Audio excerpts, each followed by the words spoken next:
আসসালামু আলাইকুম আপনি হগল রে মগো ইউটিউব চ্যানেল এমএসটি ব্লগে স্বাগতম। আজ আপনি লাগে মোরা রান মইল যাইয়া হরুরা ডাটা হেলিগে মোরা করলাম কি খেতেরটা কতক্ষণ ডাটা তুলে লইয়া আইলাম। ডাটাগুলার এখন মোরা ভালো মতন বাচ্চা বুচ্চা কাটতে কুটে লমু। মগো ডাটা কাটা শেষ এখন করমু কি এই ডাটাগুলারে ভালো মতন ধুইয়া লমু কসলাইয়া আমরাও ভালো মতন ধুইয়া লইয়েন। ধোয়া শেষ এখন মোরাইছি হর্র বাড়তে হর্রগুলারে ভালো মতন পাড়ায় বাড়তে লমু আপনারাও ভালো মতন বাড়তে লইয়েন। মগো কিন্তু হর্র বাড়া শেষ। হর্র ডাটা রান্দার লাগে আরও লাগবে হইলো দিয়ে পেঁয়াজ মোরা কলাম কি পেঁয়াজগুলো ছিল্লা মিল্লা লইলাম ভালো মতন পেঁয়াজটারে ধুইয়া লইলাম।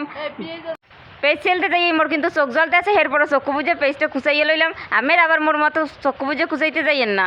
পেঁয়াজ কুচাই নিয়ে শেষ এখন আইলাম কাঁচামরিচ ধুইতে ধোয়া শেষ এখন মরিচগুলারে কাটিয়া লইলাম। মরিচ কাটা শেষ চুলার উপরে কড়াই দিয়ে লইলাম কড়াইতে দিয়ে দিলাম কতখানি পানি পানির মধ্যে দিলাম হলদির গুঁড়ি আর দিলাম নুন। এখন দিয়ে দিলাম এই ধুইয়া রাখা ডাটাগুলারে হেদ্দ করে লম এই ধান গটগটাইতে আছে মগো কিন্তু ডাটা হেদ্দ করা শেষ এখন মোরা এই ডাটাগুলারে একটা জাপিতে সেকে লইতে আসি। আমি আস্তে করে সেকেন জানি আবার গরম পানি পুনি নাচে রে। চুলার উপরে কড়াই দিয়ে লইলাম কড়াইতে দিলাম একটু তেলটা যখন একটু গরম হয়ে যাবে সেই এর মধ্যে দিয়ে দিমু কাটা কাঁচামরিচ আর দিম পেঁয়াজ কুচেন না। পেঁয়াজ মরিচটা একটু ভাজা হয়ে গেলে এর মধ্যে দিয়ে দিমু একটুখানি হলদির গুঁড়ি দিয়ে পেঁয়াজ মরিচটা দিমু একটু লাড়া এরপর দিয়ে দিমু হেদ্দ করে রাখা ডাটা। এখন ডাটাগুলার একটু ভাজ্য লমু ভাজা হয়ে গেলে এর মধ্যে দিয়ে দিমু হর্র বাটা।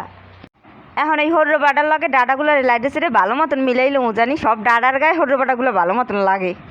মগো কিন্তু হর্র ডাটা রান্দা শেষ মোরা কিন্তু এই হর্র ডাটা নামাইয়া হালাইতে আসি। মই কলম ভালো মতোই নামাইছি আমেরা আবার নামাইতে যাইয়া হালাই দিয়েন না। রানতে রানতে মোর বইনের লাগছে খিদা আজও কিন্তু মোর বইনেরে খাইতে বহাইছি। ও খাইবে কি আরে দিই 3 ঘন্টা বইয়ে খালি মাখতেই আছে। আফাই আমার খাইয়ে কইলো খাওনটা বলে এক্সের মজা। খাওনটা খাইতে যেরকম মজা দেখতেও কিন্তু just looking like a wow wow wow. ভিডিওটা পুরো দেখার লাগে আপনারে ধন্যবাদ। মোগো চ্যানেলটা একটু সাবস্ক্রাইব করে দিন আর বেল আইকনটা বাজাইয়ে দিন লগে একটা লাইক কমেন্ট আর একটা শেয়ার করে দিন।